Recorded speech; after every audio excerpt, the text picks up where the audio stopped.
Welcome to the Same Snob Podcast. What is up, ladies and gentlemen? Welcome to the Scene Snobs podcast. I am, of course, your host, Mick Manhattan, the Scene Snob, and I am, so overjoyed to be here today because it is the start of year 2 of the SneakySnobs.com channel. It all started with this show, October 6th of 2019. We had our 1-year anniversary last week, and now this is like the new season, really, and we're starting up again. And as always, I've been doing throughout the summer, and I'm just continued it because it's been so much fun. I have guest co-hosts come on, and one of my favorites is here today, and I wanted to give him a few seconds before he pops on because he's a good-looking guy, and I can't have him showing me up when I'm on screen. But without further ado, Mr. Jarrod Debardlabon is here, and he is my guest co-host. Here we go. Jarrod! Oh my God, it's the Ace of Spades over here. What'd you have fall out of there? I love it. Oh, can we hear you? No, we can't hear you. Are you muted? Please tell me you're muted. Yes, you are. I got you. Muted. I'm sorry. I was playing around with my new Halloween mask and my deck of playing cards because I wanted to learn cardistry over the summer. So, well, it's October. Here we are. It's a good time to start, my friend. Yes. Well, thank you for being on the show again, man. It's always a pleasure to have you on. We always have great conversations, and tonight I know is going to be right on par with all of them. I'm excited because I want to hear the opposite side of this feedback. I know. I think you're going to make a lot of people mad tonight, and I am very much looking forward to that. Hey, Chris Sales. Hi, Mick. Congrats on season 2. Thank you, Chris, and thank you for being a great supporter. I really appreciate that. You've been awesome, and we're so lucky to have you watching. Thank you again. But now Jarrod is going to have to piss you off because he's going to piss everybody off because Jarrod has been on somewhat of an odyssey this Halloween season. And Jarrod, I'm going to let you take it. I want you to tell us what you've been doing. So here's the thing. Halloween is my absolute favorite holiday of every year. There is not a year that goes by that I do not dress up for Halloween. However, in doing that, I was thinking about what my costume was going to be this year, and I realized I have never done a scary monster type of anything for Halloween. No, well, I did do a killer clown, but I've never done Dracula, werewolf, zombies, blood, and I do the whole makeup thing. And it got me to thinking, like, if Halloween is my favorite, why have I never done horror movies? And my first thought was, I hate horror movies. And therein lied my problem. I had to figure out what it is that I do not like about horror movies. So I put a question out to some friends of mine, Mick included, to give me the best horror movies of the last decade. And the reason I stuck to the last decade is because I remember in the 80s, horror movies were a lot more thrilling and they played with your mind a lot more. So Chucky, rephrase, Child's Play, Hellraiser, and The Nightmare on Elm Street, before Freddy got funny, were really terrifying to me. And then as I grew and I aged and I got into my real cinephile motif, I stopped liking horror movies. And I could not figure out why. So the challenge was, give me the best, the top of the top, the creme de la creme of horror movies. And I came, and it came down to 57 horror movies that I was going to watch between September 29th and the end of October. I've made it through 17 of them. And so far, I've only been scared once, and I have not been impressed. So, What I need is to figure out what is it about horror movies that I did not like. And I sent over what I think it is. And Mick, I want you to jump in here. What is the fascination of a horror movie to you? All right, that's a great question. The fascination of a horror movie. I think there's a lot of nostalgia behind it, of course. They're always taboo in a way. Like there's, you're not supposed to watch this, and it just made every kid want to watch it more. Okay. And then as you go on, you watch it, and when you're a kid, they're terrifying. Certain ones, of course, not everything, but you see Freddy Krueger, he's terrifying. So for me, growing up in that way where like I kept reaching for those, like, those movies that I was told never to watch. And then I just got into them and grew with them. And they scared me as a kid. But then as I grew older, they became just more fun. They became more of a release than everything else. They're different. Horror movies are built in the taboo. They're built in the unexpected. You don't know what you're going to get. Let me ask you this then, because I thought about that, and I came back to Rambo as and I can't remember if it was Rambo 1 or 2, but that was also rated R, and I wasn't allowed to see it. Well, I mean that either, but if you show me the trailer for like Friday the 13th, Part 6, and you show me the trailer for Rambo, both look fun, but one's a little bit darker, and one's a little bit more. Okay. It's like if you walk in front of a haunted house, it's like I really want to go in there. I know I shouldn't, but I really want to. I think that's what it comes down to. Is it's like Rambo. You're just watching Rambo. Horror movies, I feel like for me, you're experiencing horror movies. You don't feel like you're going. You watch Saving Private Ryan, you watch Rambo, you watch anything. You don't feel like you're going to war. You feel like you're cheering on the good guy. In a drama, you feel like you're going on a whirlwind of emotions. In a comedy, you're going on. It's not a thrill ride. It's just you're not experiencing it. You're watching it, and your emotions are being played with accordingly. Now, with horror is the same way, but you have to.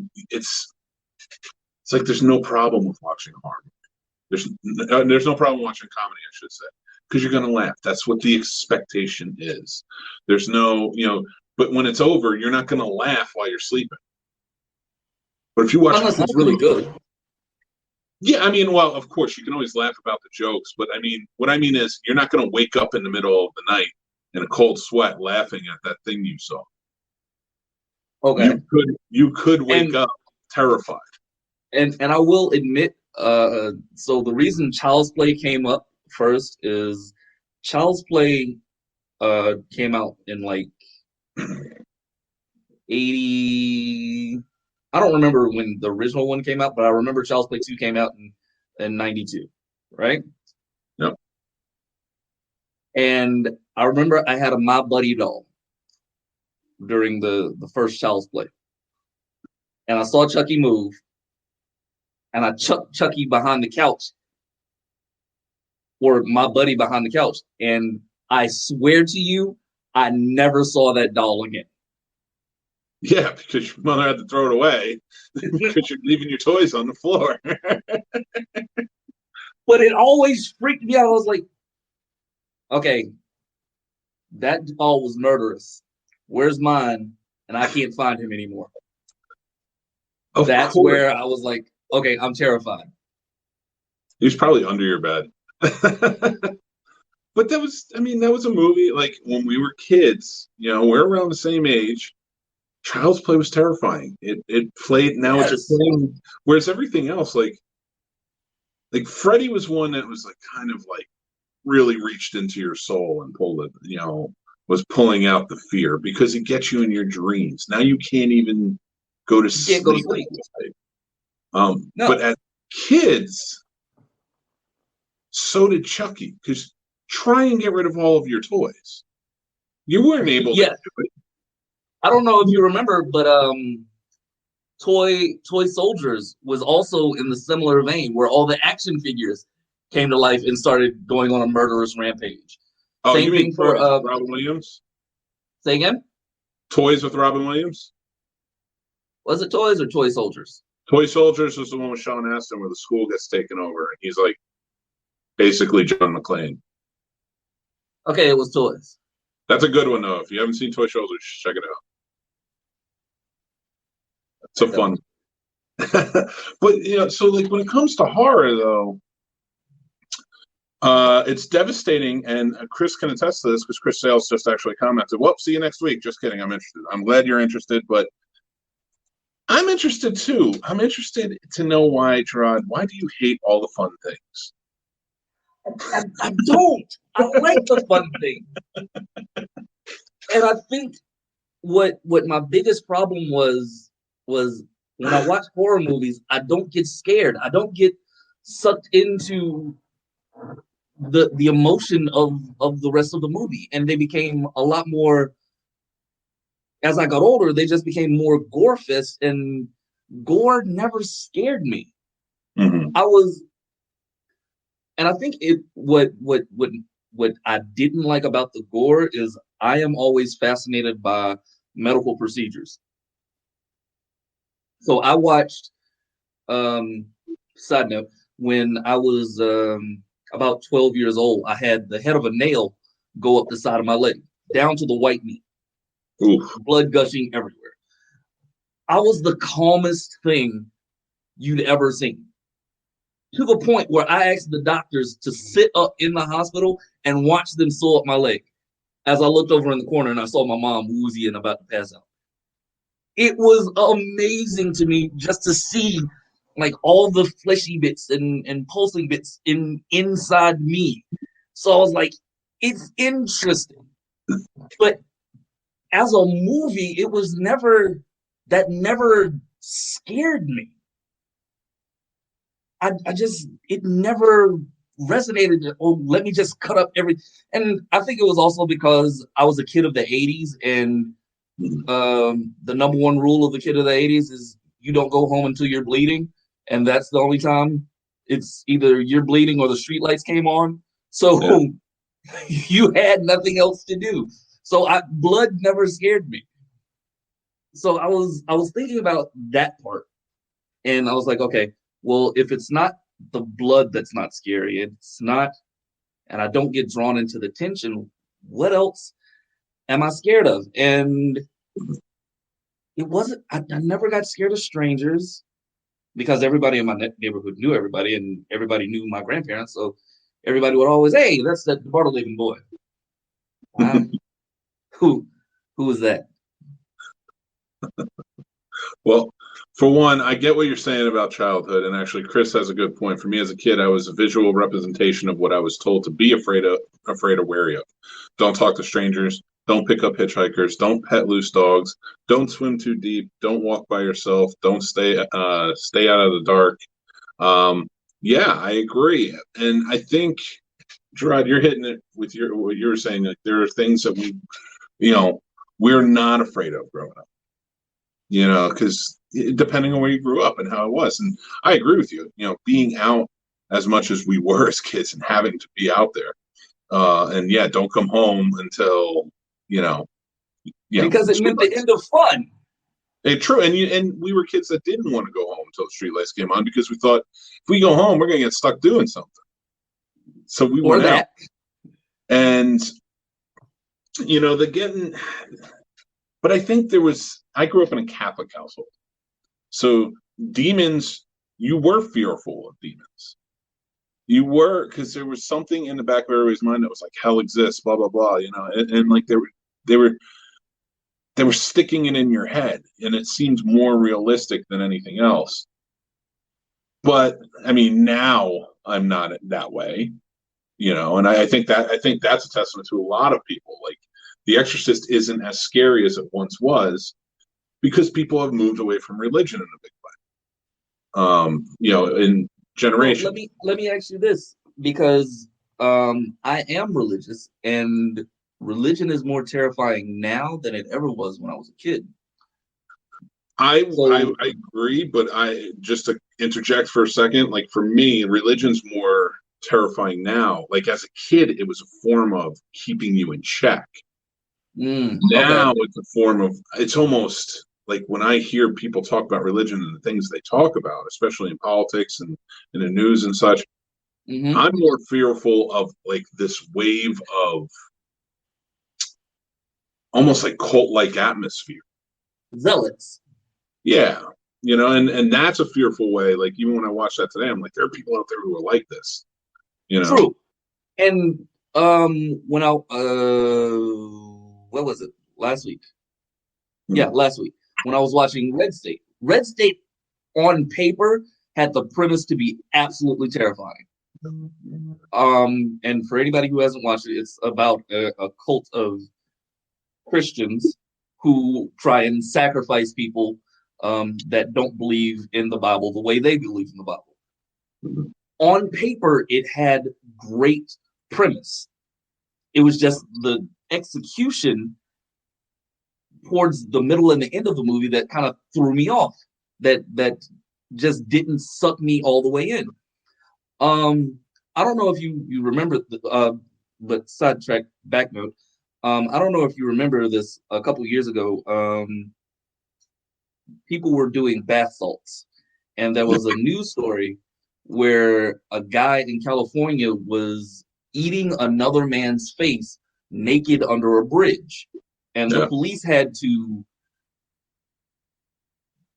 kind of shoot the guy and kill him to get him to stop. And when I saw that, my mind instantly went to demonic possession. Because I've been around drug dealers and people on drugs, and the human mind doesn't just come up with, let me attack and eat this person on a regular basis, to the point that you snarl at police officers. So I am very attuned to demons when they come into the human realm. And those are the things that terrify me. So when people get into situations that are absolutely inescapable, that's when I'm terrified. And I thought about the movies that really did terrify me.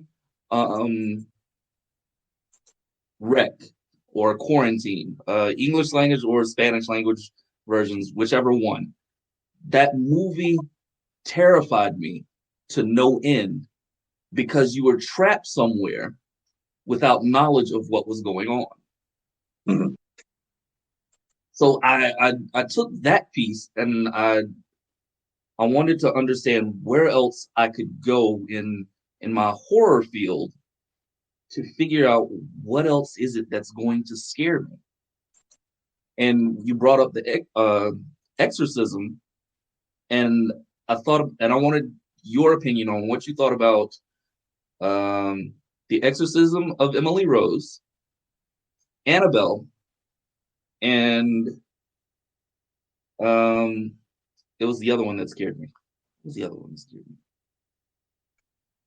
Well, I will say this. Like, okay, so you have the exorcism of Emily Rose. That, if I remember correctly, that was the one where he was on trial. The priest was on trial because she died during the exorcism. Yes. Yeah, I mean, the exorcism movies the exorcism movies, they don't scare me as much. Again, it's because I don't have that belief structure anymore. Not that I don't believe in anything, but that particular Catholic belief structure, I just don't hold to it. So, for me, like movies that really get to me,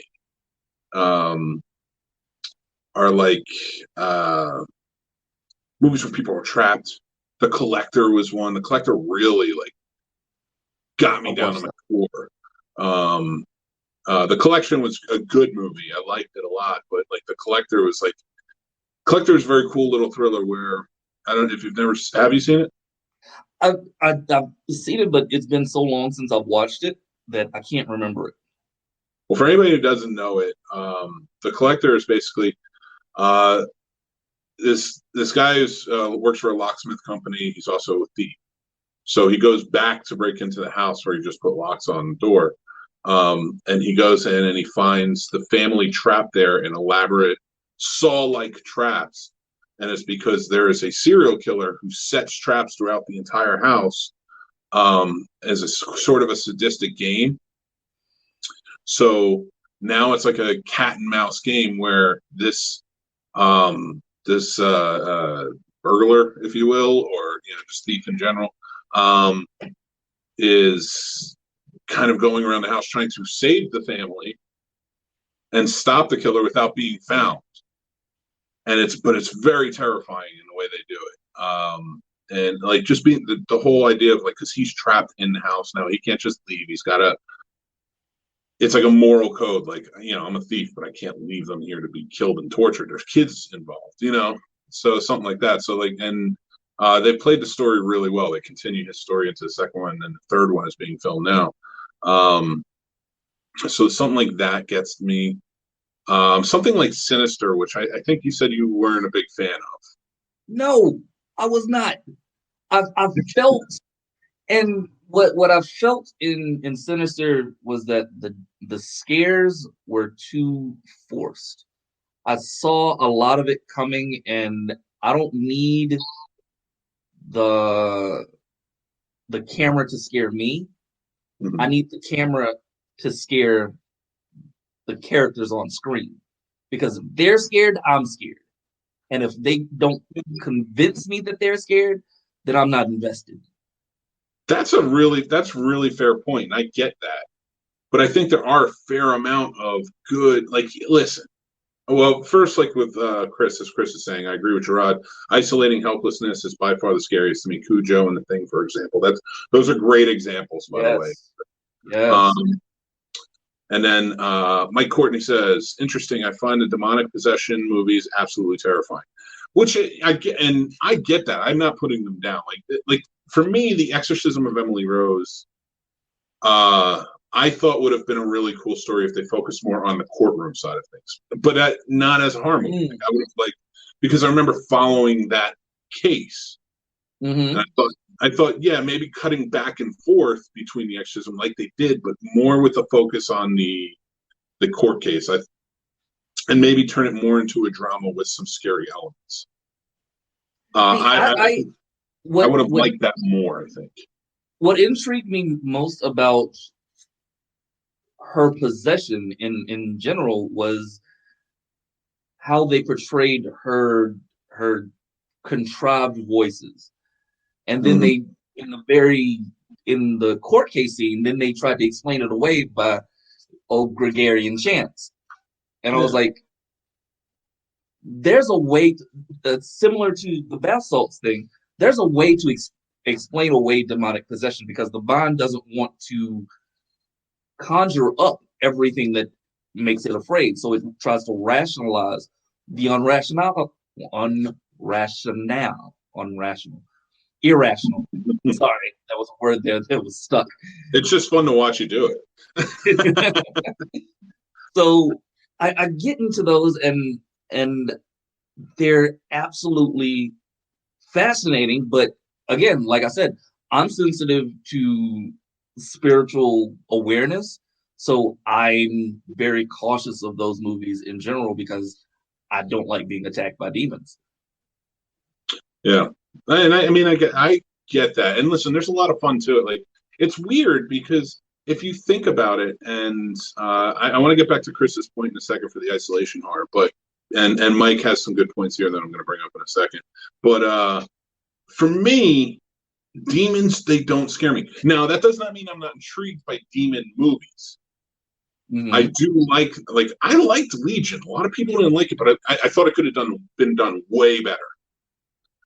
But I liked the I like the idea of it. I like the idea of the angels coming down, have demons working for him. God is sending them to kill this child, and Saint Michael is protecting. I like that. I like that vibe, and I think, I feel like the exorcism movies get done a lot, and there's not a lot of places to go there. It's just kind of changing the setting. So, like Constantine, I thought does it great because there's a story there. Yeah, you're getting exorcisms, you're getting different things, but you're getting an overarching whole story to it. Now, I know you hate Constantine. I'm excited about this one. You brought up Constantine, and I want to talk about this one because my friend Jeanette Perry down in Georgia said that Constantine is a horror movie. It is. And I don't understand how it is a horror movie because I put it in the same vein as Spawn. It is based on a comic book with a comic book character and comic book scenarios. And the reason I cannot put it in the same vein as a horror movie is because the tone never gets into terrifying the characters. And maybe it's because Keanu is just so calm and collected through the movie as John Constantine actually is in the comic book. He's seen it all, he's done it all, he's made the deals, so he's not scared anymore. And I think that's what took me out of it for it being a horror movie. The main character is never scared in that movie. And the thing is, I'm okay with that. But he is scared in a sense that he knows he's going to hell. His desperation is to not go to hell. Now, most Christians, that's their whole thing, is don't go to hell. They believe in hell. Now, John Constantine, I feel that fear more because he knows what hell is and he's put people there. So he's terrified of it. His whole journey, the exorcisms and the angels and the demons and everything else don't scare him because he deals with them every day. He's a detective of all of this weird crap. So it's a horror detective story. So, and now any good detective story, the detective is going to act as if. You never really see the detective get out of whack. He's not, maybe he's not always under control, but his sights are set on what he needs to get to, and that's that. And he just acts accordingly. Like, he's been in trouble before. This is just different trouble. So I get that from him. But now you add into Constantine, he's dying. He cannot go to heaven. It has already been remarked that you are not allowed in heaven. It's not happening. When your number is up and your days are numbered, you are coming to hell and you are going to suffer. And that's all he just wants out because he's been doing God's work for so long. And, that fear is covered up with anger because he's angry at the fact that he has to go. So I completely accept that. And I find that, like, if you're taking demon possession movies, and especially looking at them from a Christian's point of view, or any religious point of view at this point, because most religions do have some form of demon and or possession in there. And I don't want to say lore, but for the better part, for all religions, let's just say lore or belief structure. Yes. To be respectful. So with that, you can say, I can't go to hell. We can all say it, like, I can't go to hell. This is devastating.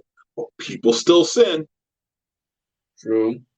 So, like, that's what makes something like Constantine scary to me. Is because he shouldn't have to, but he's been damned to it. And now it's like it's a desperate losing search until the end when he finally does get pulled out. And what happens to him? Then Satan removes the cancer. He gets blessed by the devil anyway. Yep, and which could have been done the entire time. And that's just going to make you even angrier. Yes. So why we needed more sequels to that movie. Let me pull up some of the comments real quick because backed up a little bit, and Mike has some good points. I want to show them. Okay, says, though these days I am much more interested in psychological horror stuff. Jump scares are cheap to me now. I agree to that. We're going to get to that point in a second. Emily Rose was definitely an interesting take on exorcism type movie for sure. Totally get your point of view though. And a big same, bro. Thank you, sir. We are, just to kind of, since we're going to move on from Demon Possession in a sec, I want to hear what you have to say about this. And I do want to say, like, again, they have a place in horror. Yes. I think they always should have a place. Just because I don't find them particularly scary, I'll never say, like, no, those movies shouldn't exist anymore because religion is, not that it's going away, but the belief structure of religion is changing rapidly. We move more towards sciences now and things like that. So kind of takes away from the old folklores of demons and everything else. Not to take away from hell, not take away from heaven or anything like that, but the devil with the red horns and the pitchfork and such, it's like, that's a lore. This is never stated anywhere in the Bible. True. So, like, we have pinpointed our, certain looks and disguises for our demons, and writing about devil possession. It's kind of like we had this talk on our panel the other day about problematic horror films. Witches. Witches are considered problematic now because in reality, they were just murdered women in history for speaking out or being independent or anything else, or committing adultery. Like, it was like, all right, she's a witch. That's all you had to say, and then she died. Like they hanged them or they drowned them. So it becomes problematic in that sense. Now I was actually talking to my wife about this one, and as we were talking about it, like my mind just went off on a completely different tangent. But the term black magic comes from not understanding what a different type of religion actually is.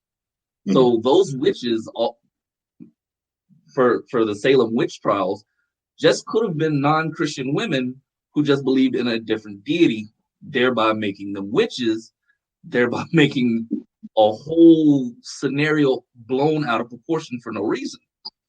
Yeah. So I completely agree with you on that one, in that religion, depending on your religions, Christianity in general, because the Christian faith is the majority religion in the United States. Mm-hmm. Old-time Christians are some of the most, and current day Christians are some of the most cynical people out there. And this is coming from me as a Christian. Like, Christians in general are the most cynical, judgmental group of people that we have out there that do not live by the word of the book that we're supposed to follow. Yeah. So that in itself is what makes religion so terrifying, is that we pick and choose the pieces that want to scare us. But I think when it comes to horror movies and writing horror movies, I think that works because it's easy. But you should, and when you're trying to tell a new story that scares somebody, like, why not do stuff like that? Like, vampires were created as a way to basically explain the weird, explain the people in the night who were rapists, who were cannibals. There were some that had taste for blood, right? Yes, and like Vlad the Impaler. I understand his story, but he was mythologized to make him scarier than he actually was. Yeah, but even then, like that, and so much more, because there was a duchess who would bathe in blood of her servants and stuff like that. So I forget her name. I know that you're talking there was tons of other that helps create the vampire mythology. So with that, you have lots of stuff and over the years we've created lots and lots and lots more to those lores. Like again, Bram Stoker introduced crucifixes. He introduced what was it? Sunlight. Things like that. Like those were the things, and like again, those were Judeo-Christian things that would help purify evil. Light will always end darkness, and Jesus will always. Oh, Elizabeth Bathory. That's right, Chris. Thank you for pulling that up. Yeah, so Elizabeth Bathory was the one that would bathe in the blood of her. It bathes in the blood of innocence. Yeah, and I think it was because she thought it made her look younger. And Chris also says horror doesn't necessarily equal scary. I know what I'm getting with a love story, drama, war, etc. Horror is unknown territory, and I agree with that. That's a great sentiment, Chris. I slightly disagree with that. Well, you're slightly wrong. I don't always know what I'm getting when I go into war. Well, you never know what you're getting with the horrors of war, but you definitely know you're getting violence. You're getting possible death of you or somebody that you care about, your brother in arms. So there are things that you are getting. Same thing for a drama. And case in point, My Girl with Macaulay Culkin and whatever her name was. I can never remember her name. Anna Chomsky. Yes. Steve, you too, but I know you know it. Yeah, Anna Chomsky, man. I had a crush on her. And that movie was heartbreaking for me. And from the trailer, from watching the movie, where's glasses? He needs his glasses. No one ever saw that coming. And that's what I mean by like. You know who saw that coming when as soon as they showed that beehive? I did. Because we knew he was allergic. The kid shouldn't have been out there looking for what was her mood ring? Yes. But little girl lost that. And that's what I say about a good movie. In good movies, you don't see it coming. You don't know where the plot twist is coming from. And I don't know if you saw the Rambo 6. I don't necessarily agree with that, sir. I don't necessarily agree that you have to have a plot twist. True, you do not. Look,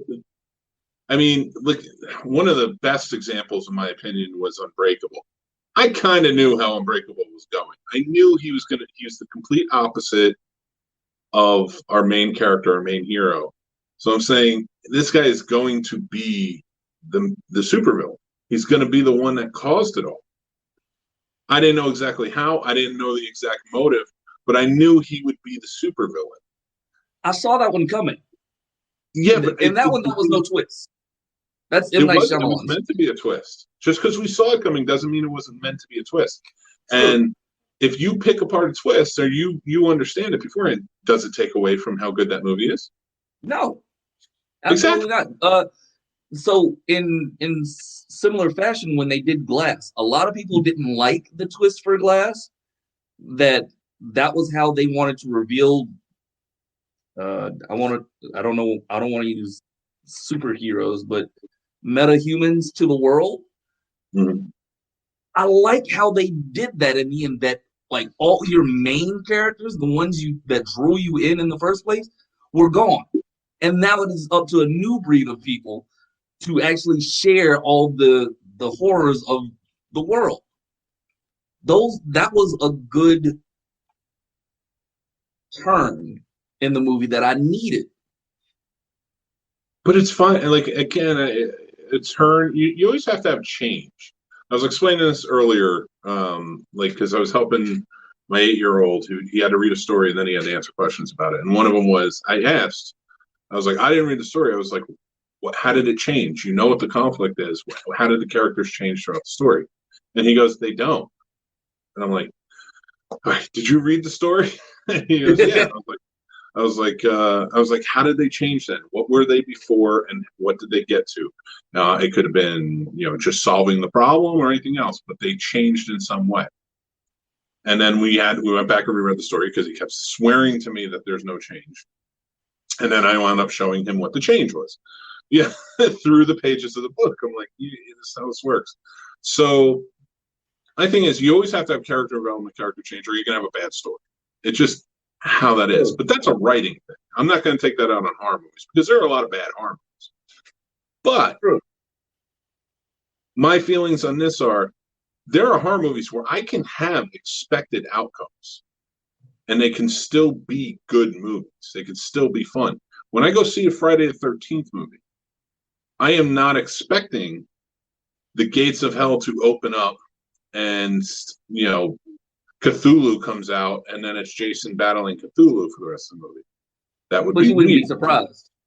No, I would be. I'd be very surprised by it.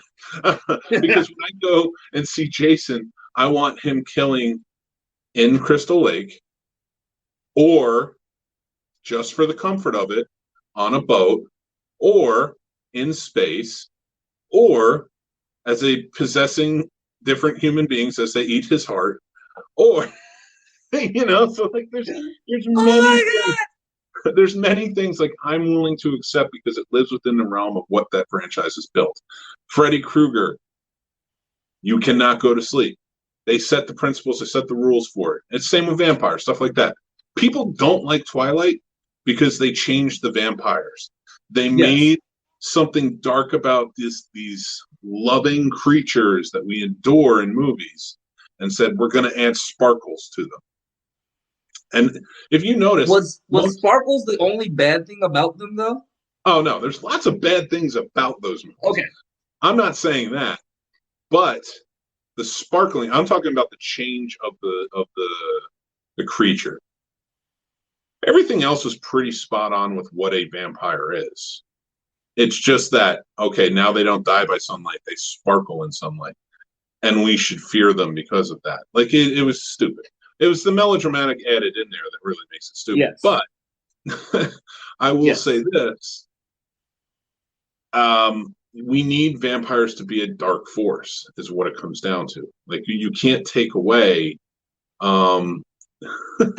Okay, Steve has a very good point. People don't like Twilight because the performances suck ass. I agree with that part. Yes, I agree with that. That's why, more so, that's why people don't like Twilight. But they also hate Twilight for changing the lore of vampires. They didn't need to do that. And, because they took the horror out of it. Yes. And they made it pretty. And they made it like, we should be loving these bloodsuckers of the night because they're innocent people who care. We're in complete contrast, and I love this movie because it actually was terrifying, was 30 Days of Night with Josh Hartnett. Yes. I really don't care what you say. Like a whole town engulfed in vampires and darkness where you can't leave the small confined space that you hid yourself in because something is going to rip your head or face off. That is terrifying to me. And that was the type of horror movie I was hoping for. And it was so go ahead. I'm sorry, but I was going to say it was so in your face, and that's what I loved about it. And the fact that, you're right. Like the whole town is encompassed in darkness for 30 days, and it's not like some people start disappearing the first 5 or 10 days. Right out of the gate, the vampires are like, "We're here. We have 30 days to do this, and we're going to do it. We're going to do it." There's no plan that you can have. And you're right. That's the in-your-face type of horror that I really enjoyed. And Chris brings up a good point. 30 Days of Night was a comic book. Okay. Maybe I'm wrong about that. Yeah, but you know what? To bring up that point, and Steve is 100% right. 30 Days of Night does rule. Very hard. It is an awesome movie. Josh Hartnett is great in it. Everybody is. Ben Foster is really good in it too. Okay, so we have to go back to the comic book thing. You did say, and it's already been disproven, but I'm going to throw it in your face a little bit more. You did say that movies that come from comic books, horror movies that come from comic books, can't be scary because they come from comic books, in a way. But what about horror movies that have been made in the comic books and are still coming out as horror movies? Friday the 13th, Nightmare on Elm Street. Everything has been made in the comic books, really. True. Like, you have been proven wrong, sir. It expands the lore, but it's different when your main character is the force fighting evil, and they don't really get rattled. So although I remember the Friday the 13th comic book focused on Jason just killing people, and it gave the artist a lot more. Let's be honest about what the comic book industry can do as a whole, because what comic books can do that most films cannot is that they can get away with a lot more stylized violence. Yeah, but hacking, slashing, and limbs just being hacked off, and your mind puts it together. I was reading a comic book earlier today where one of the characters literally just hacks off somebody's arm, throws it out of the window for the police to find because that's what he did, and it was a funny joke to him. And I'm like, you could never do that on live action film and have it have the same impact. Now I'm going to disprove you one more time. I'm all open. Lovecraft story. Lovecraft Country. Lovecraft Country has handled everything perfectly, and if anything, has been scarier than the graphic novel. I will admit that. I will admit that. Chris says, Aliens, Predators, Hellraiser, The Thing, all had great comic books, movies after the movies, made after the movies. Yes! But they, like, name a predecessor. Okay, Lovecraft Country notwithstanding. No, that counts. Name another comic or a comic book that had a great movie adaptation. Well, are we just talking horror? Because we're sticking with horror right now, right? For this conversation, just horror. Okay, because I was going to say, as much as I love Infinity Gauntlet, the graphic novel, the movies were better. The movies told a better story. So, and because it was oversimplified because it was a comic book, and I get that. And the movies had 25 years to adapt it. So, Chris says The Crow. As a horror movie? Yeah, I would classify that as a horror thriller with action. I'd put that in the action genre. I don't know about that as a horror movie. Again, we may have to go back and define what a horror movie is supposed to do. Listen, there are, just like action movies, there's subgenres to every horror movies, and I would definitely put that in the horror thriller category, or even horror action. I give you thriller action. I don't know about horror action. All right, well, we'll let that one go for now because we could be arguing on that one all day. And that is a great movie. That needs to be. It is, and I like that movie a lot. All right, I like that one a lot. So let's. So let me do this then. We can go through some of the ones that I watched this month. Yeah. That I liked and what made them scary to me or interesting to me. So I was watching this movie called Hush, right? Similar to a lot of the thrillers that are good movie. But for the people who haven't, it's a killer stalks a woman in the woods. Known horror trope. It's common. But what made it so interesting is the fact that it never deviated from what would actually happen in those situations. Mm-hmm. I was watching Panic Room with I don't know if it was Panic Room with Gabrielle Union. The one with Gabrielle Union that just came out where her kids are stuck in the house It's not Panic and Room. That's I know what you're talking about. I can't remember what the name of it was. I should add though that Hush is a pretty good movie, and in the woman, yes, the woman in it is playing a deaf woman. So yes, it's this guy stalking her in her house in the woods, and she's deaf. yes. So she can't hear him walk up on her at Mhm. all, which Oh, good. as a theme, how close he got to her in certain scenes made me really tense. I was like, is she about to bite it? Right? Okay, Yeah. no. And it was a cat and mouse game based on your senses. Mhm. Like, what would you do if you couldn't hear and somebody walked up behind you? You have no frame of reference to what else to do, and that's what made that movie so scary for me. It wasn't scary, but it was interesting. Yeah.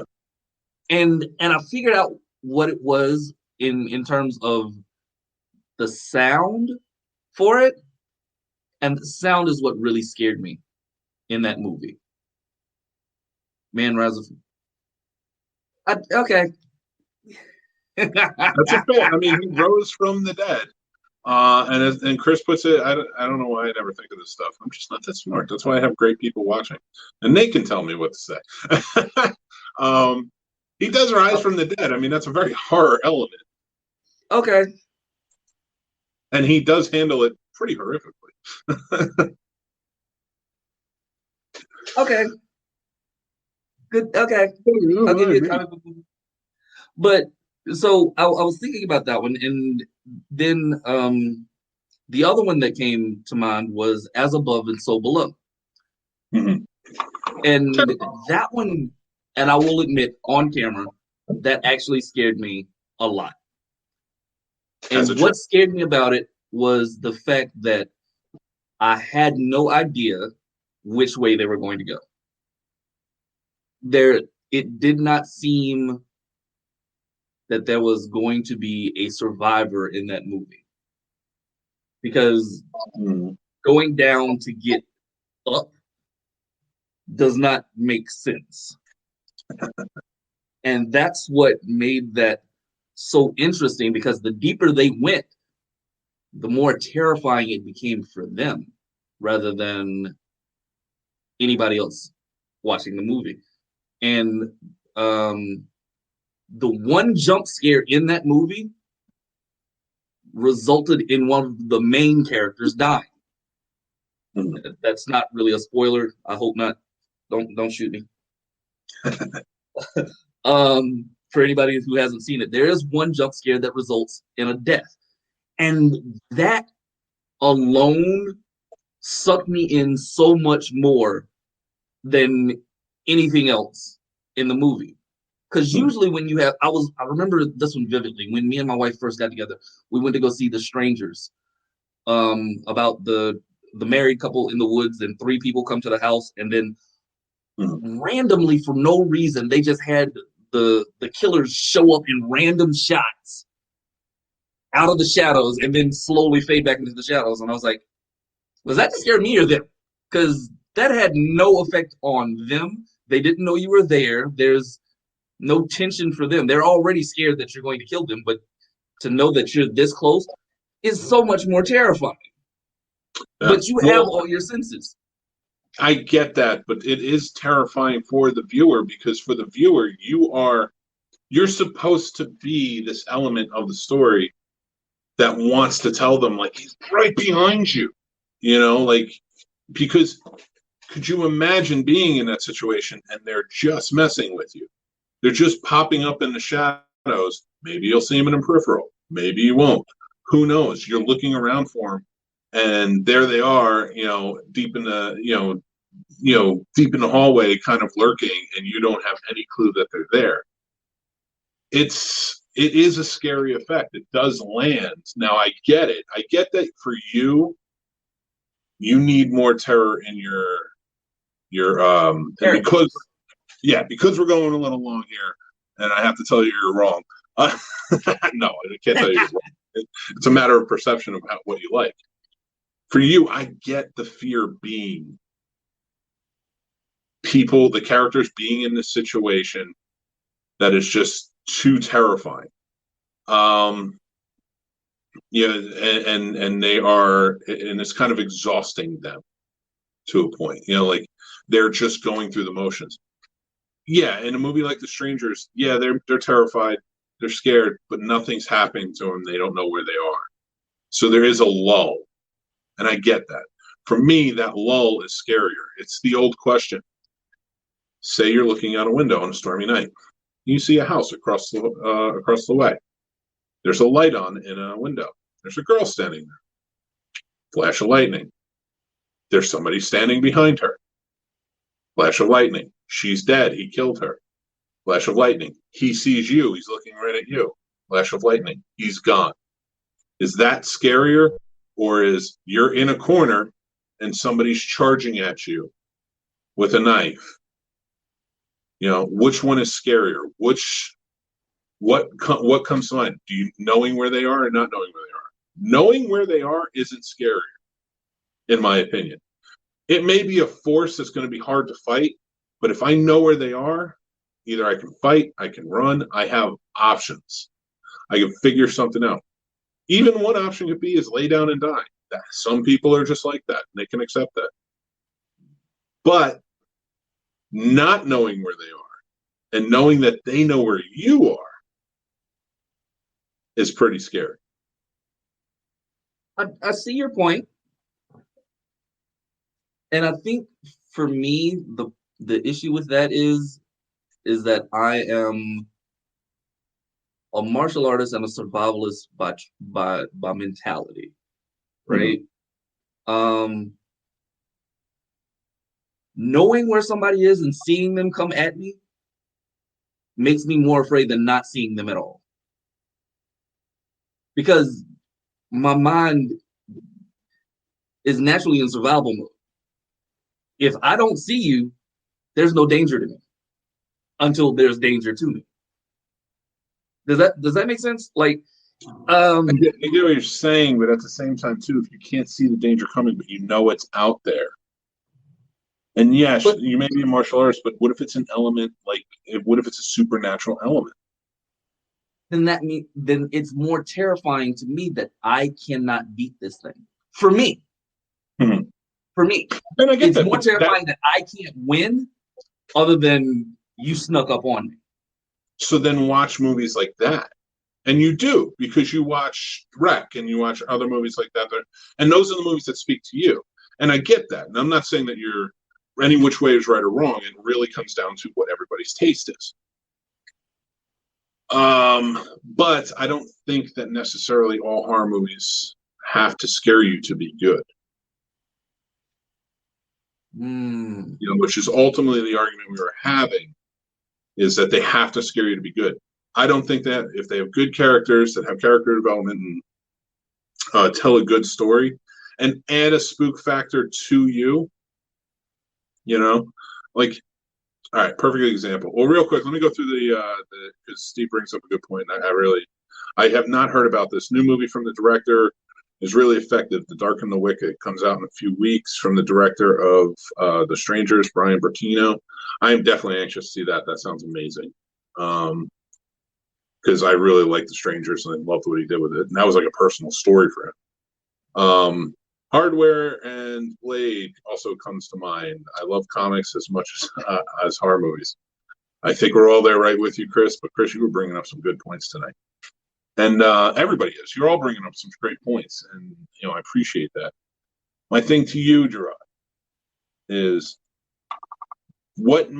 things that may not scare you can still be a source of enjoyment, correct? So, true.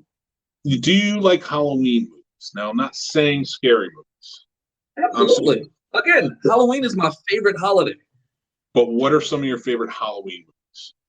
So my favorite Halloween movies, and the first one that always comes to mind is Ernest Scared Stupid. Exactly. Okay. Good one. Ernest Scared Stupid is and I remember, I think I watched this one as a kid also. And I think right before the goblin troll, whatever thing, eats somebody, he turns them into sludge. Or was that trolls? That was trolls. I think that was Trolls. That was no bog. Trolls 2. Yeah, trolls. They're eating Wasn't his even a brain. troll, man. Wasn't even a troll. It was a goblin.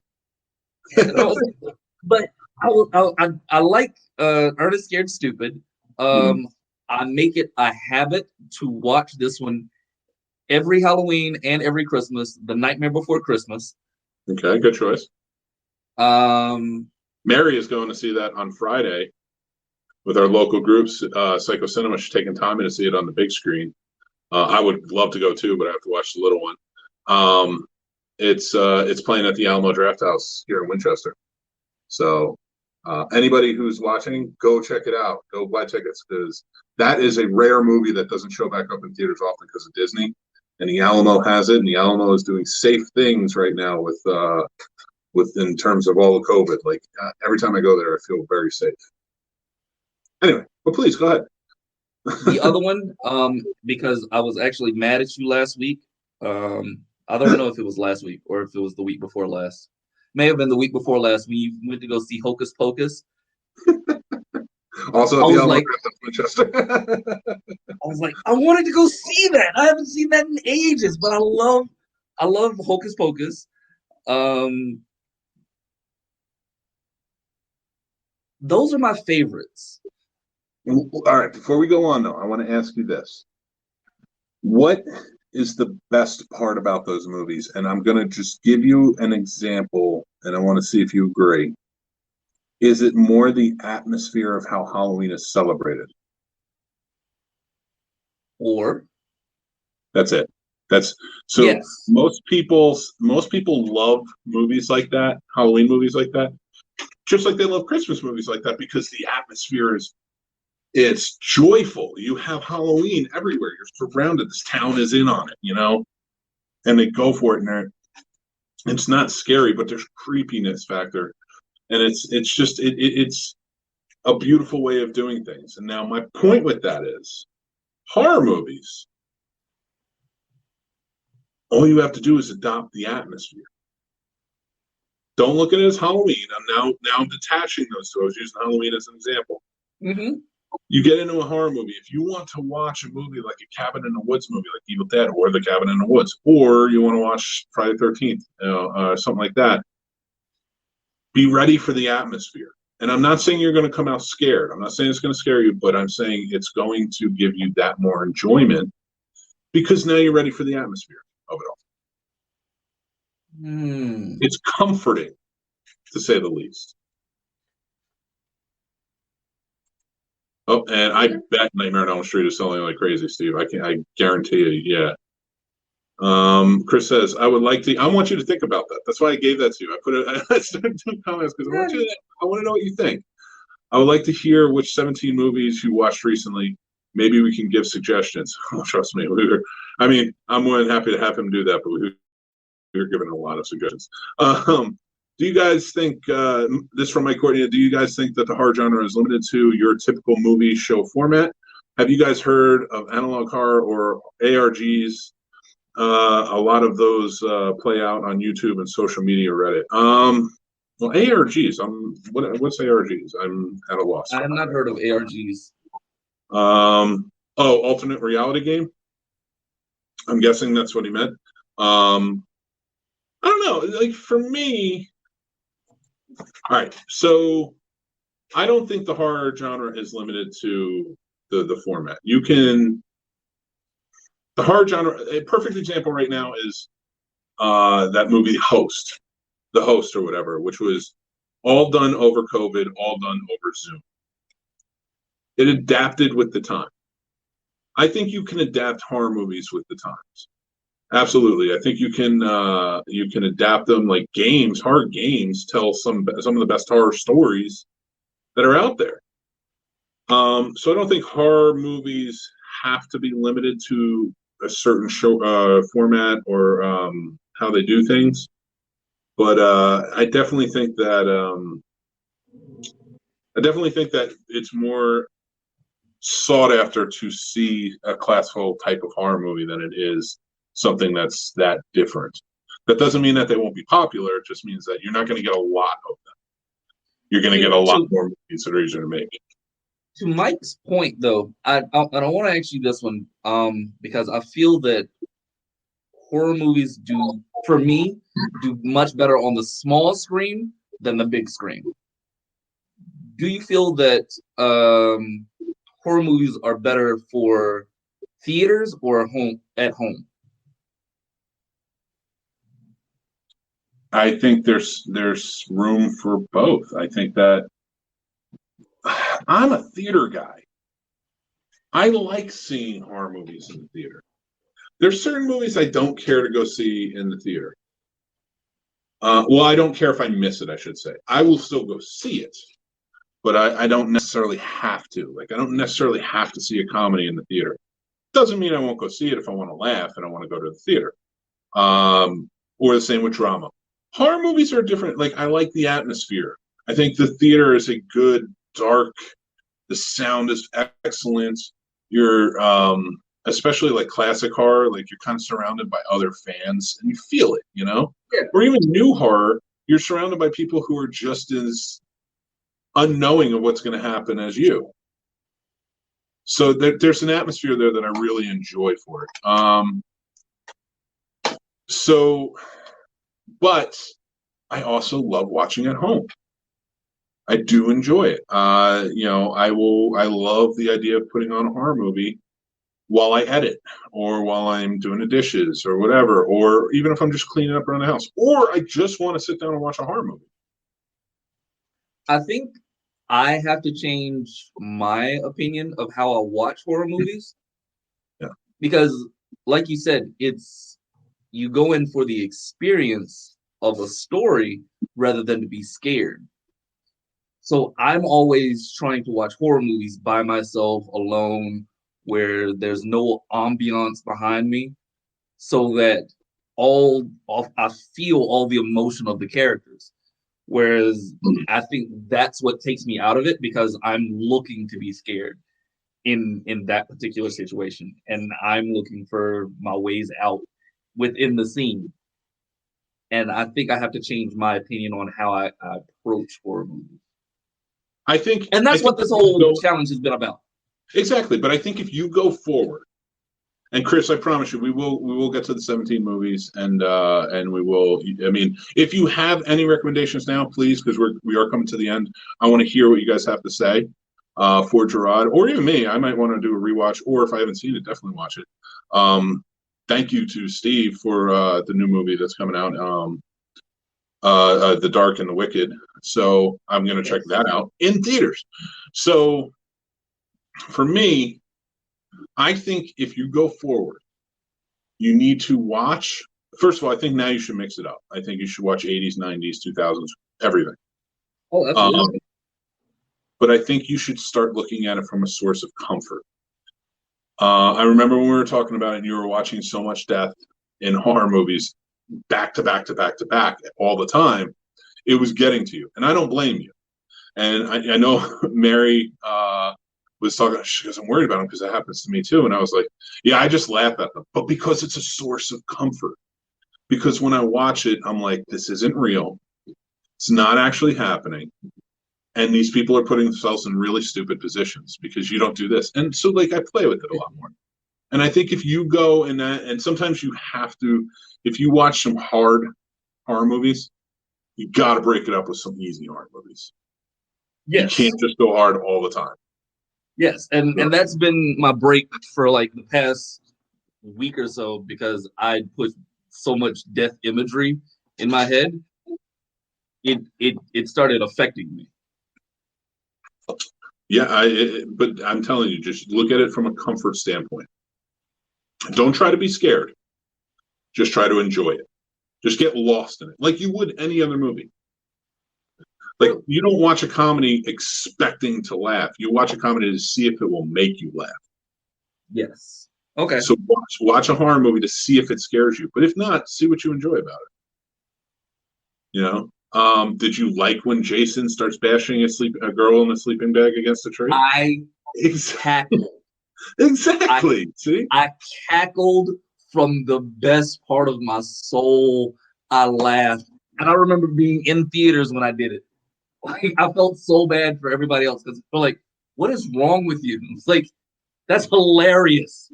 He is beating the girl with the other girl in the sleeping bag. It's so like so all that stuff is you just have to feel with any movie you have to feel comfortable with it. Like by the end you still have to feel comfortable. And even if you feel uncomfortable, that can be okay sometimes too. That can movies making you feel uncomfortable, making you think are really good too. But it made you feel something. One of the ones that really kind of made my stomach turn, but didn't really turn me off was Irreversible. Yeah. The Oh, opening 100%. scene of Irreversible was like, I need y'all to stop No, now. it's funny. Please. I want to hold off on this real quick because we're going to have a very good conversation about this. But we're backing up on comments here. I just want to make sure everybody gets heard. Mike Courtney says it is hard for me to watch a movie at home over the theater. I get it. I 100% get it. The theater is my preferred viewing choice, but if I'm home, then I'm always watching a movie. Generally, I'm either watching a movie or I'm binging some show either that I love and I've seen before. Like right now, I'm doing Deep Space Nine again. You know, after Star Trek week, I'm rewatching it. And then it's gonna be Bly Manor. So, like, I'll binge watch a show, or I'm watching probably a horror movie. It doesn't have to be, but probably. So I get it, but I would prefer the theater over, especially because I live so close to a really nice theater. But I get that, Mike, definitely. Any movie, not limited to genre, really. And that too. Like I said, I don't necessarily go out of my way to go to the theater for comedies. Dramas I do because I think there's a good setting for dramas. But that doesn't mean I don't go see comedies in the theater. If a comedy's up and a horror movie's up or a good drama is up or something, I'm probably not going to go see the comedy. I can say I'll go see that at home. But I definitely want to see one of these in the theater. That's sort of what I meant when I was like, okay, we can go back and forth. Chris says, I liked the driving the best. Driving is great. The driving will never die. Joe Bob, baby. But like he also says, sometimes you need a hard top to keep the rain out. And that's what movie theaters do for me. And I do need that theater experience. I need it. It's taps into the vein, man. That has been my one regret this year that I haven't been to the movie theater since February, and that was to see Sonic the Hedgehog with my kids.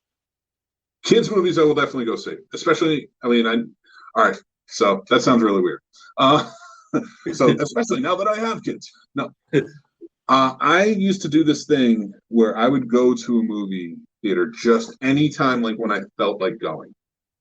And I would see whatever was playing next. I don't care what it was, what genre, whatever.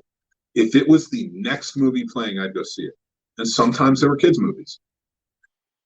And I always had a lot of fun. One example being the new Ninja Turtles movies that came out years ago.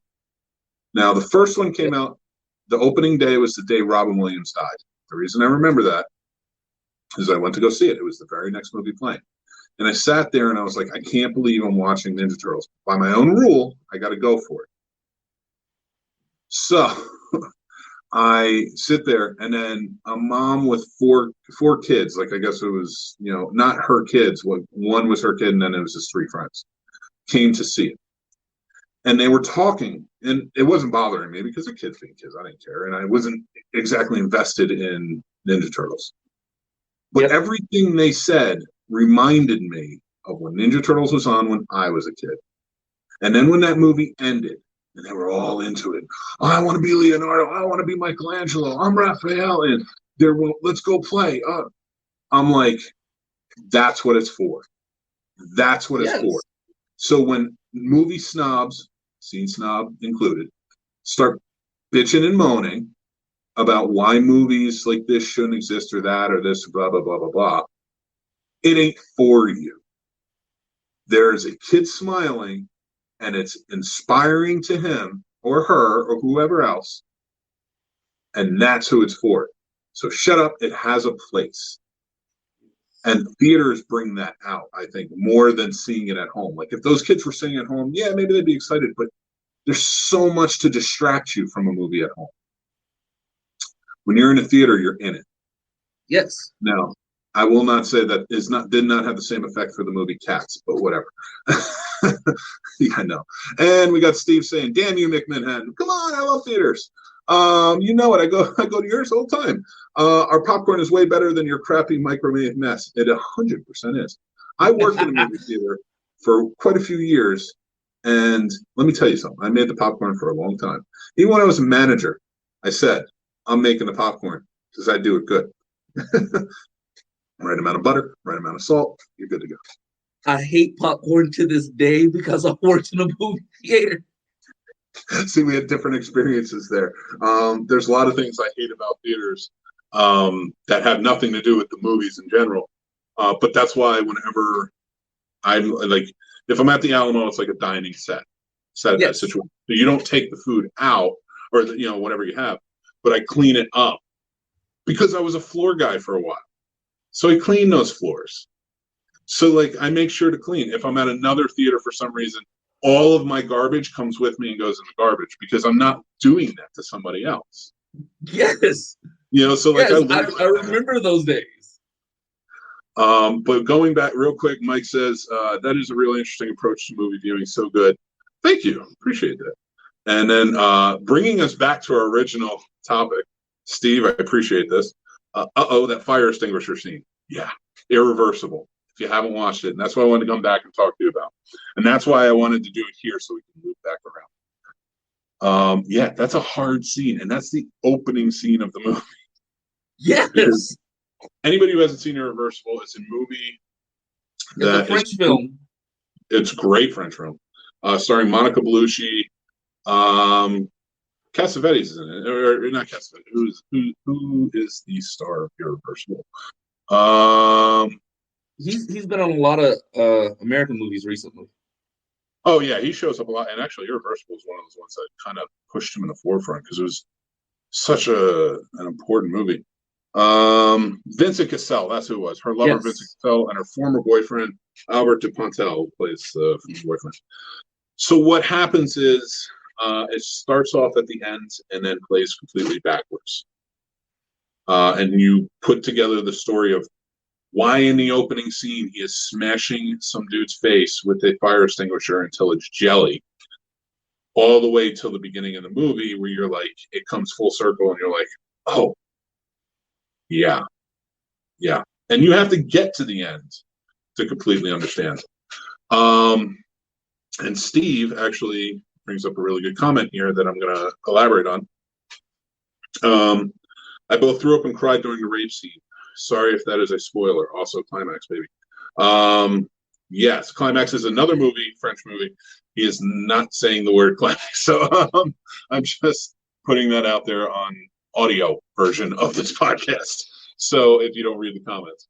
Okay, so we've both seen Irreversible. There's a horrific rape scene in the movie, which is sort of the catalyst to what happens in the beginning of the movie, which is the end of the story.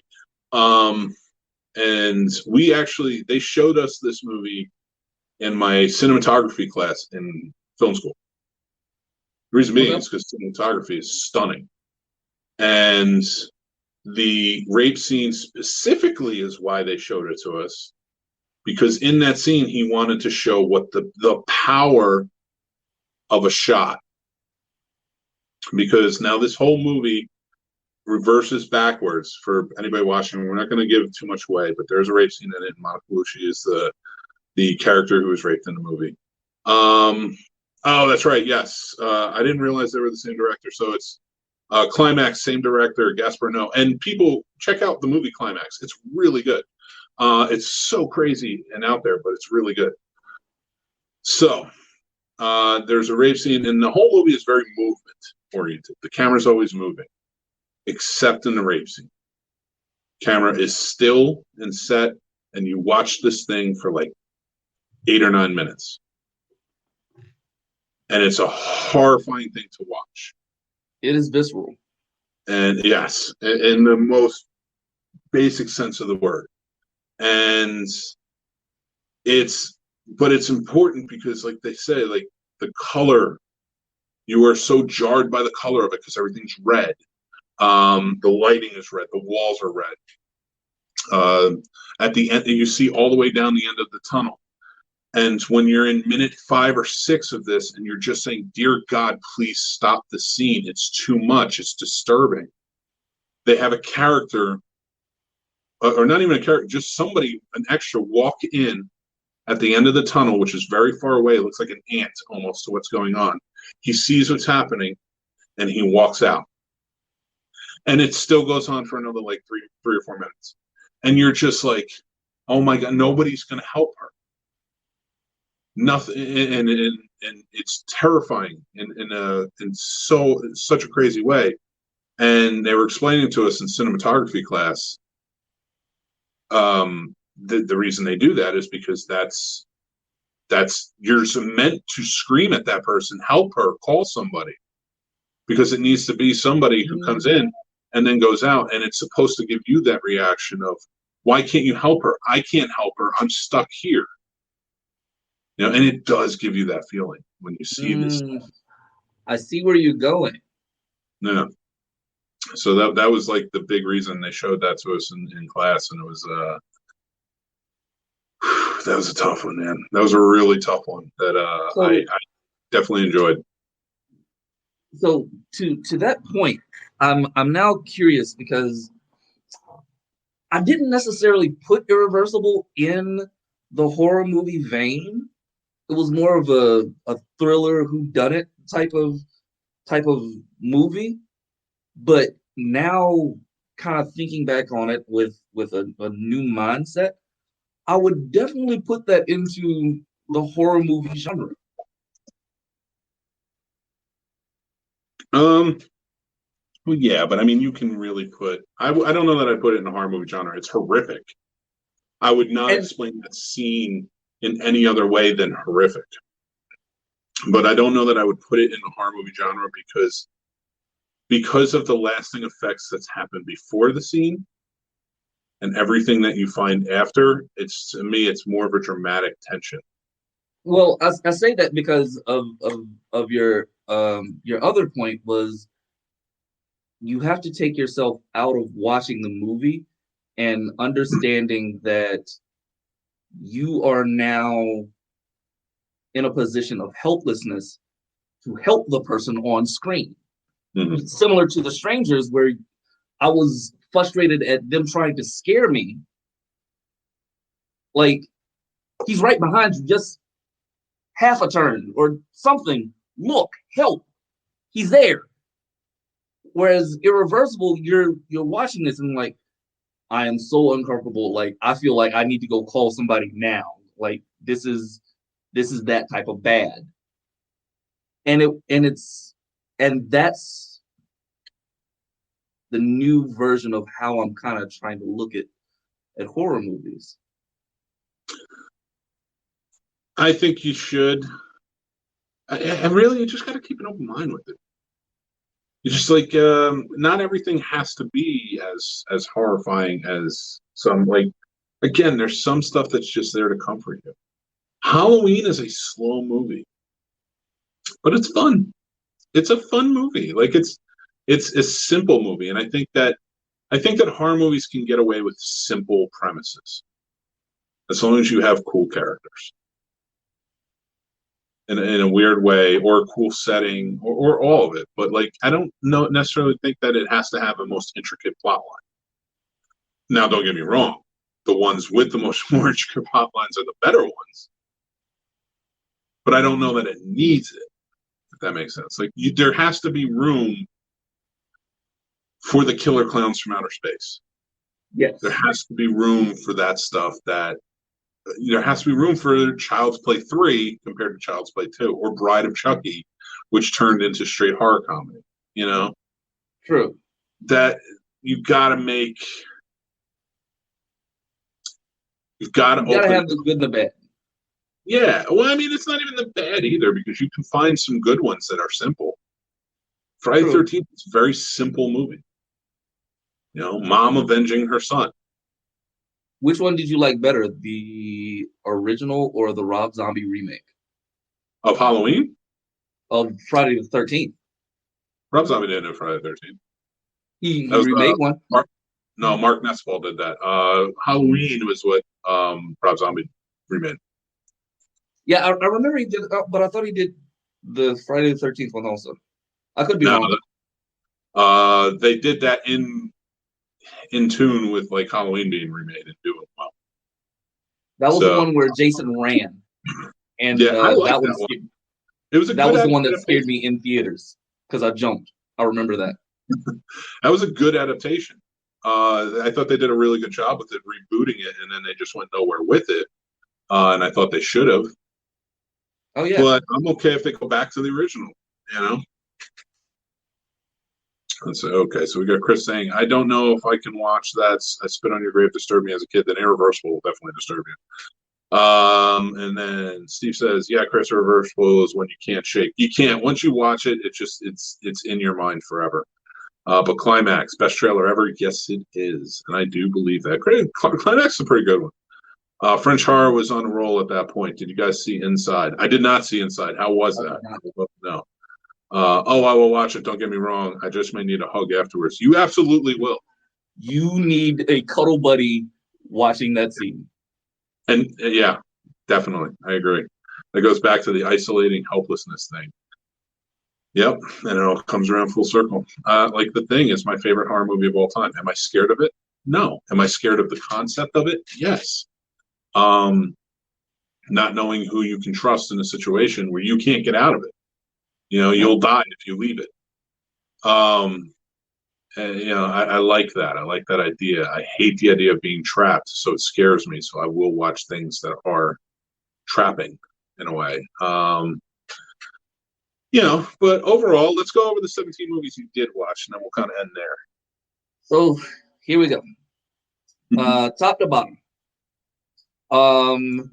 And I'll include the ones that I'd already seen. Some of them I rewatched because I included them also. In Tall Grass, Sinister, The Girl with All the Gifts, The Green Inferno, The Guest, Would You Rather, As Above, So Below, Hush, Oculus, Insidious, Escape Room, Tucker and Dale versus Evil. I like that one. I liked it more than I thought I would. The Green Room, My Soul to Take, The Babadook, Happy Death Day 1 and 2, The Shed, Terrifier, Terrified, Ready or Not, and Red State. Apparently, I watched more than 17. I thought you did because you had a lot of videos come out about it. And I will say this, like a lot of those movies that you mentioned aren't meant to scare you. Happy Death Day is not meant to scare you. And that's okay too. I think that has a place in horror. It's a movie that's I think I would classify that more as a horror comedy. Yes. I will completely agree with that one. And horror comedy definitely has a place in the movie world. Although for Happy Death Day, I will say that I think they should have chose a better main character. Oh, really? I like Jessica Rabbit. Not an actress, better character. Like, I felt that she kind of had it coming. Yeah, but she changes by the end. She's not the same person she was. That's why I liked it. That actually had a good character arc in it. It had a good character arc. I will admit that one. It did. So, like, in the beginning, yeah, you're like, good, this girl's dying. She sucks. But by the end, you're like, oh, she's kind of cool. I mean, she changed it up. You know, she's a lot more down to earth, and she's not like she was. You know who played her roommate? No. The one who poisoned her? Matthew Modine's daughter. Really? Yeah, that's Matthew Modine's daughter. She's been in a bunch of stuff.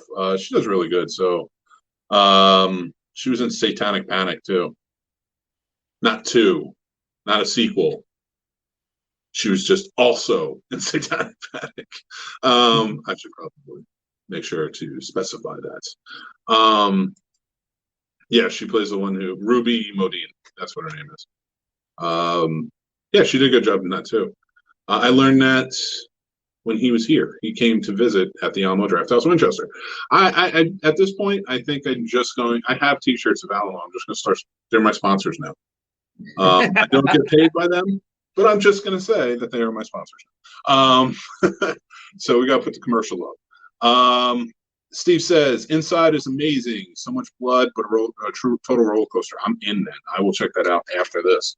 Actually, that's a lie. I have to watch House on Sorority Row after this for Behind the Box tomorrow, because we're analyzing that movie. And I have to watch it. It's from the 80s. Never seen it. And Chris says, same here, McManhattan. I always knew who the baddie was, shark, killer, ghost, but the thing was completely new. Yeah, I agree. Like that, if you don't know who it is, it's a scary thing. I also like the things like They Live, where you know all of these terrifying things are out there, and it's like too big to handle, or Invasion of the Body Snatchers, things like that. It's like, yes, you're trying to fight your way out, and they've already won in a way, and it's like that's pretty terrifying to me. How do you win in the unwinnable situation that you've already lost? There's the best way to answer that question, Jarrod, and the best way to kind of end on that note is you hire Jean-Claude Van Damme to come in and just kick ass. And chew bubble gum? As much as you're a martial artist, I'm going with Jean-Claude Van Damme. And you know you're coming back on the show and we're going to do a total analysis of Welcome to Sudden Death. Yes. Which is not a remake, it is a sequel. Look on IMDb. I saw that after I watched it. I was like, I don't understand how, but you said so. They said so, and I was like, okay. I don't understand, but wait till my written review comes out, because I am in. First of all, I'll watch any Jean-Claude Van Damme movie. Absolutely. They're amazing. But Michael Jai White, there is no movie where Michael Jai White is throwing kicks that I won't watch. Yeah. Oh, I know. I know you love him. I'm just saying, when I saw Welcome to Sudden Death on Netflix, I was like, yes. I want to watch a marathon of Bone, Never Back Down 2. I even said it in my written review. I will watch Never Back Down 2 over and over again because of Michael Jai White. And I was in the first one. Say what? I was in the first Never Back Down movie, and I will never watch that again, but I will watch Never Back Down 2 over and over and over again. You do realize that I will watch that movie religiously again just to find you, right? Yeah, I'm in the fight scene in the parking lot. I'm in one of the extras. Okay, going to go. That's on my list again. All right. Well, with that being said, Jarrod, we're going to come back and we're going to talk martial arts movies. Who knows? Knowing me, you might be back before the end of the month, and it's horror month, but in November, we're going to book it for martial arts movies, and we're going to have that comprehensive conversation of martial arts movies that we need to have. And I want a list from you of things that I should watch. For martial arts movies? Yeah, I said we go 80s, 90s, straight to video martial arts movies. Oh, I got you. I mean, we could do kung fu movies and stuff too, but let's savor it. Let's just savor this moment. Well, I got you. You 80s, 90s. Okay. You think about that. We'll do it next month. It will be our Friendsgiving gifts for each other. Yes, and I will think of some stuff too. I'm excited. Book it. We're going to do that. And everybody who joined into the conversation tonight, we always have a good time. Thank you for joining in. And it's just awesome because we get a lot of different perspectives on things. Steve, Chris, Mike, thank you for joining in the comments. It was an amazing time. And everybody else who's watching or listening. Of course, as always, we are live every Tuesday night at 9:30 p.m. on the Snobs Podcast Live here on Snobs Facebook and on the YouTube channel.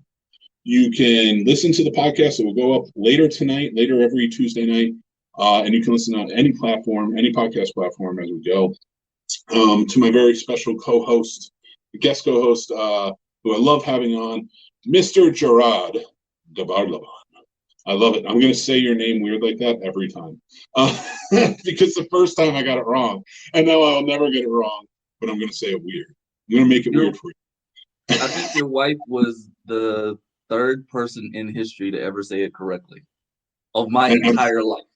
She was probably saying it over and over and over to herself in her head until she said it No, to you. the first time she said it, she was one of the first 4 people in my entire life that have ever said my last name correctly first try.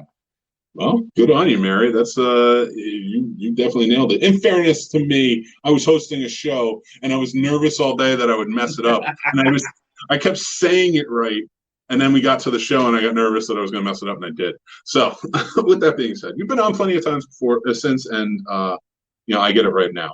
So, everybody, make sure you're checking out the shows tomorrow night. We have a very special and cool interview up tonight on Pulling Focus podcast. Brian and I, and you'll love this, Jarrod. We talked to Jack Shoulder, horror movie director extraordinaire. Nightmare on Elm Street 2, Alone in the Dark from 1981. The Hidden, which is a great sci-fi movie starring Kyle MacLachlan and Michael Nouri, if you haven't seen it. Tales from the Crypt. He directed probably the scariest episode of all time. Wishmaster 2. Was it by Don's Early Light? So many fun, awesome things. And he gave us a master class on filmmaking in that interview, and it was fantastic. So go check it out now. That's on Pulling Focus Podcast, up on Apple Podcasts, or everything is always up on Apple Podcasts, or you can go to thescenesnobs.com and go to the links and follow it, and then you can listen to it and download it. Tomorrow night, Behind the Box podcast, hosted by me, Lori, Len, and Rob, and we are talking school-themed horror movies.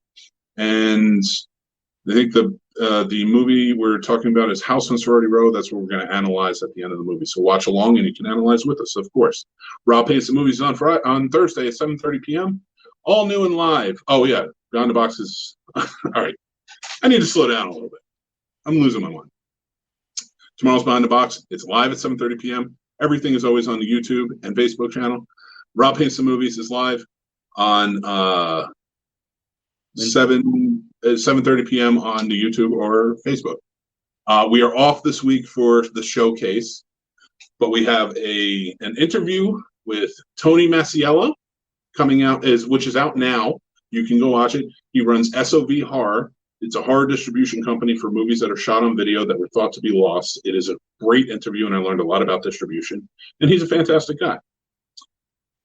Thursday, I have my interview with John Brennan, who is the musical supervisor for the show The Last Drive-In, was on the show. We had a great time talking about his time on The Last Drive-In and as a producer for Trauma Entertainment. His new movie, Shakespeare Shitstorm, is coming out through Trauma. And he also serenaded me with original music.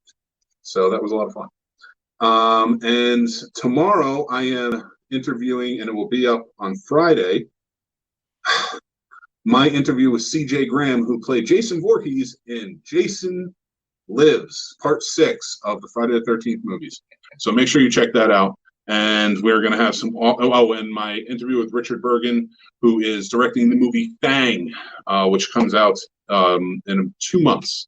And I sat down and talked to him about his brand new movie and the trials and tribulations of getting it made. So it's a lot of fun. Check it out. That'll be out on Saturday.